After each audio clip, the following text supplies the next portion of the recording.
I thought it'd be good to do a short video about like the best bones you can buy from the bone picker here, since he's back for the anniversary event. So bones, you after some bones? I could probably just want for say 100 gold.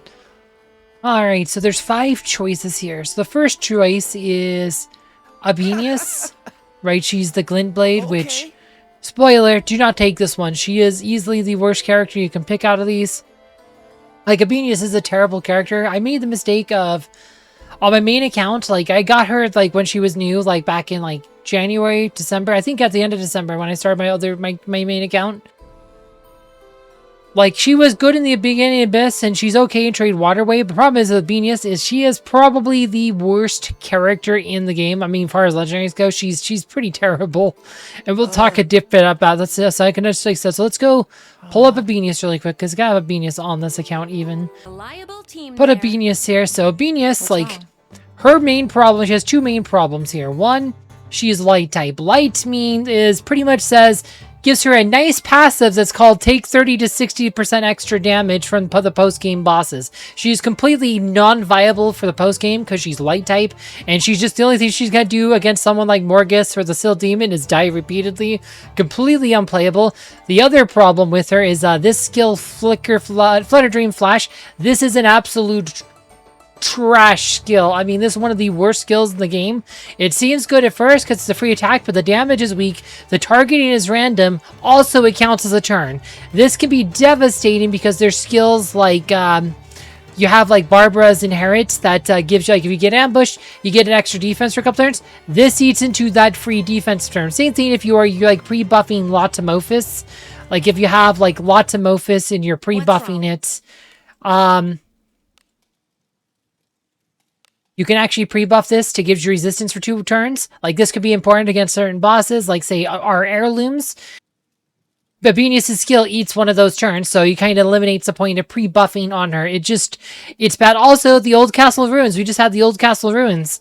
And what's wrong? The Old Castle Ruins, every time you take an action during battle, it adds 2 points to your foray speed, and trying to get, so if you use Abenius, you are going to have an extra 2 points every fight you get. So again, just absolutely terrible. Makes her completely non-viable for Old Castle Ruins. Like, in absolutely under no circumstances should you inherit this skill on anybody you plan on using. Like, this skill, do not inherit it. It's an inheritable skill. Don't inherit it. Also, the activation rate is super low. It's like 20% if you inherit it. Like, just everything just works against her. She's just terrible.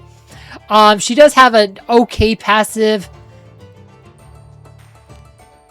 Increases damage to magical beast, decrease damage to magical beast. That's her Flickering Feign. The only problem is, I'm pretty sure Benjamin has that same skill. So if you look at Benjamin's skill, it's pretty much the same skill. Increases damage to magical beast, decrease damage to magical beast. So he pretty much has the same passive as Abenius. Has a different name, but it's effectively the same passive. So it's not even that unique of a passive. Benjamin is just better than Abenius. Like, if you want Abenius, just use Benjamin instead. He's literally a better version of her. So yeah, do not take the Glint Blade. That is easily the worst pick here. So we're just like said, I know it's a bit extended, a bit long, but like, I think it's important to explain why that one's a terrible choice. So don't pick the Abenius.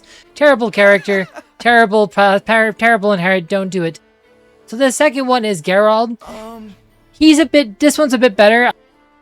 Because you can use his passive, like, his inheritable skill. It's one of, like, 2 inheritable skills that can paralyze somebody.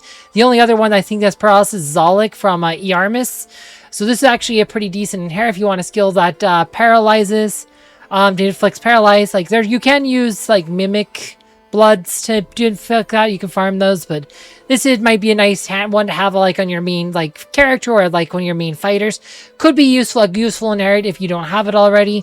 Though I would probably say he's not, I wouldn't probably put it on as high of priority as some of the other ones, but it's not the worst one you could do for sure. It's definitely way better than Abenius. The next one is the Crow Handler. Wow. His inheritable skill increases all your thieving skills. Again, I wouldn't say that one's that great if like I said, I mean, it's okay. You can put on your main thief or your main mage that you use for a thief. I mean, getting some extra detect, extra lockpicking stuff, it's fine, but it's pretty meh. I'd say Gerald's a better one. but it's not like a disaster to put on your character like Abenius. Like Abenius is just terrible. Like, say no to Abenius. Better than Abenius. I'd say worse than Geralt. I'd say that's the second worst one. And then we get to the good ones. What I'd say are the good ones here, which is this one. This is Priest who rebel against gods. This is Redbeard. So, Okay. Redbeard, he is a neutral priest. Like, he was pretty much like the first, like, well, actually, Kathrine could be a neutral priest, but priests usually aren't neutral because the wizardry has just been, it's always been good or evil because of how wizardry's been set up.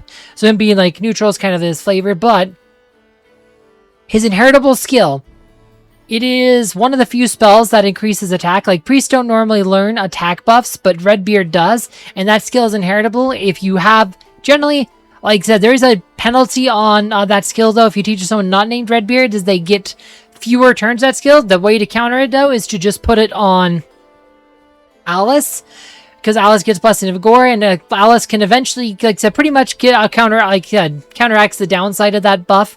You just put on Alice, the Blessing of Gore, like, makes up for the less turns. So if you use Alice, like, this is actually a great inherit, because the attack buffs could be really good if you use frontliners. Like, you're using ninjas, using samurai, using fighters.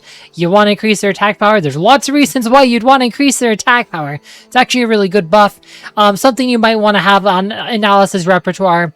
So this is definitely a great one to consider picking if you don't have it already. If you already have this buff on Alice, you might want to try leveling up, but it would take quite a few copies to do that. But I mean, if you already have, like, you have it on Alice, you have 2 more Redbeard copies sitting around, you just need that third one to level to rank 2 or something, then sure, go for it.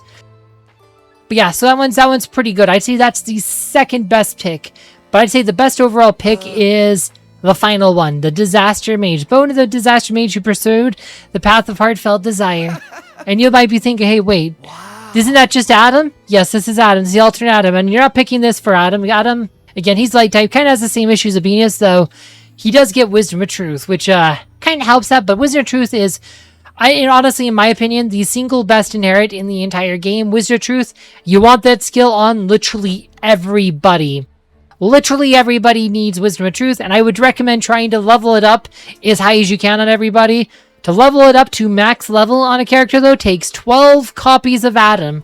And if you want to do 6 characters max level, that's 72 copies, so taking every opportunity you can to get more Adams, that is my recommendation there. Just grab, like, if you don't know, if you don't, like said, if you don't have a plan for, like, Redbeard or something, or Gerard or something, just grab Adam. That is a safe choice. Obviously, the other exception is if you are, like, wailed out on, like, Gerard or something, you have him, like, high discipline, and you actually use Gerard or something, that's fine. Then maybe you want to use one so you could try to get him to higher discipline, but those are my opinions here. Like, definitely, I'd say Adam's the best. Adam's the best. That's the safe choice. If you don't know, just take Adam. You cannot go wrong with that.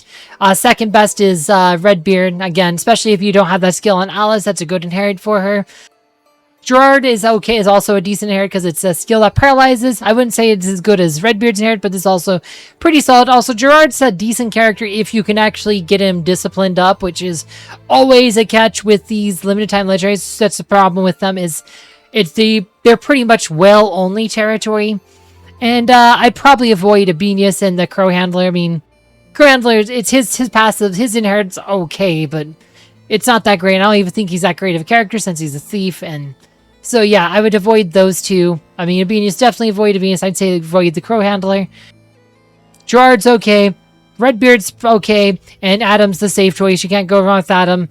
That's my recommendation. Anyway, not too much more to say on this one. If you want to know more about the new ninja character they just launched, though, I did a full video about Yuzu Minaki down below. So, alright, anyway, thanks for watching.